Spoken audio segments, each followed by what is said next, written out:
Olá, sejam muito bem-vindos. Hoje a gente vai mergulhar numa ideia que é, olha, muito poderosa, a de que a arte, e aqui a gente vai falar bastante de literatura, não é bem uma fuga da realidade. Na verdade, ela é uma das ferramentas mais incríveis que existem para a gente entender essa realidade de verdade.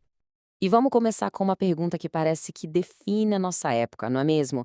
A gente vive mais conectado do que nunca, com informação vindo de todo lado, mas, paradoxalmente, a sensação de isolamento parece que só aumenta. De onde vem essa desconexão toda? Essa citação de uma das nossas fontes de análise captura bem essa angústia, a aspiração de romper com a nossa bolha. O desejo não é só se conectar com quem está aqui e agora, mas com a experiência humana inteira, para se tornar o que o texto chama de um homem universal. Então, beleza. Como é que a gente sai desse isolamento e encontra essa conexão? O nosso caminho aqui vai ter 4 passos. Primeiro, a gente vai entender o que é essa grande desconexão. Depois, vamos ver o papel da leitura como o início dessa jornada. Em seguida, como a arte consegue organizar o caos da vida. E, por fim, como tudo isso nos leva a uma conexão muito maior, uma conexão universal. Vamos começar pelo diagnóstico do problema, então. O que define esse isolamento moderno? As fontes traçam um contraste bem forte, preto no branco. De um lado, tem o homem do seu tempo, que vive mergulhado no imediato, no seu gueto, consumindo notícia que amanhã já virou pó. A fonte, inclusive, não mede palavras, descreve essa condição de forma bem crua. Do outro lado, existe essa aspiração de ser um homem universal, alguém que consegue conversar com a sabedoria acumulada por séculos. E quais são os sintomas dessa doença, digamos assim? As fontes apontam para esse vício no que é passageiro, uma linguagem que só funciona dentro do nosso cubinho, sabe?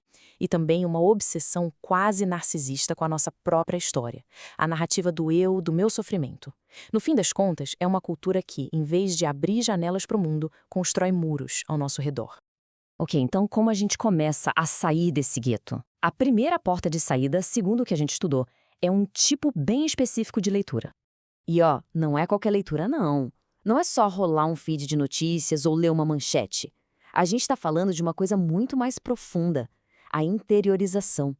É aquele momento em que um livro, um texto, deixa de ser só palavras numa página e vira parte de quem a gente é, moldando o nosso jeito de pensar. Essa jornada tem estágios, né? Começa com a decodificação simples, que a gente faz todo dia. Mas o pulo do gato mesmo é a interiorização, que é o que permite que um texto vire uma ferramenta de transformação pessoal, quase um espelho para a gente se encarar de frente. Essa leitura profunda se conecta a um exercício filosófico que é fundamental. A citação sugere que ler de verdade nos treina para reconhecer aquelas verdades que só você sabe. Sabe? Aquelas coisas íntimas que a gente nem sempre confessa e que formam a base de tudo que a gente pode vir a saber sobre o mundo.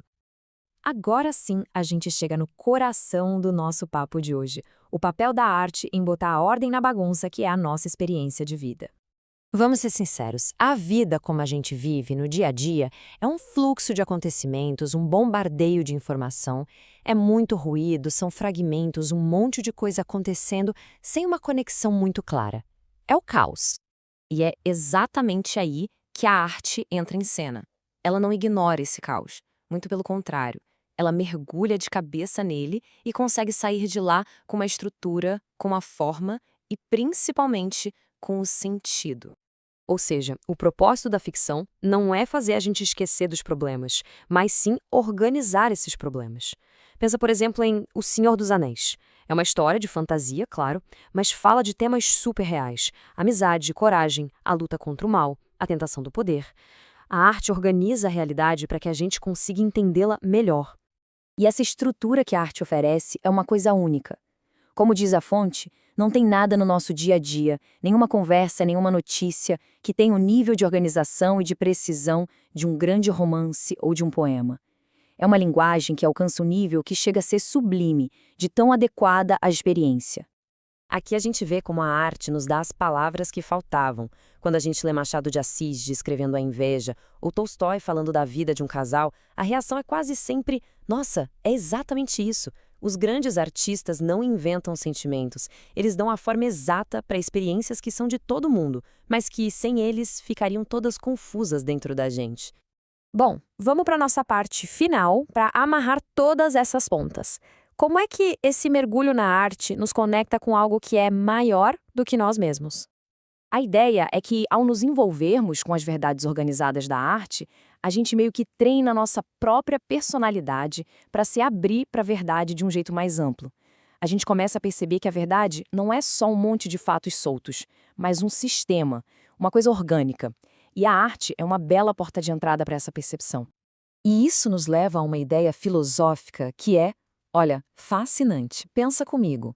Uma pedra existe, ela é real, mas ela não sabe que existe. A grande diferença humana é essa. Nós não apenas existimos, nós temos consciência de que existimos. A gente é, como diz a fonte, duplamente real. Então, aqui está o ponto central de tudo. A arte é o mecanismo que ativa essa segunda camada de realidade. Ao dar forma e linguagem para a nossa experiência caótica, a arte nos permite tomar consciência dessa experiência. Ela nos ajuda a passar do simples existir para o saber que existimos. E assim a gente fecha o círculo. A gente sai daquele indivíduo preso no próprio sofrimento, o homem do seu tempo, e chega aquele que, através da arte, consegue reconhecer os seus próprios dramas nos dramas universais da humanidade. A pessoa deixa de ser uma ilha para se tornar parte do continente da experiência humana. Portanto, a grande lição desta análise é uma virada de chave. A arte não nos afasta do mundo, muito pelo contrário. Ela nos dá as ferramentas para construir uma ponte sólida em direção a uma compreensão mais verdadeira, mais organizada e compartilhada da realidade. E isso nos deixa com uma última reflexão, uma pulga atrás da orelha. Se a arte tem esse poder de revelar a verdade da experiência humana, a pergunta que fica é: com a arte que a gente escolhe consumir, que tipo de realidade a gente está escolhendo iluminar?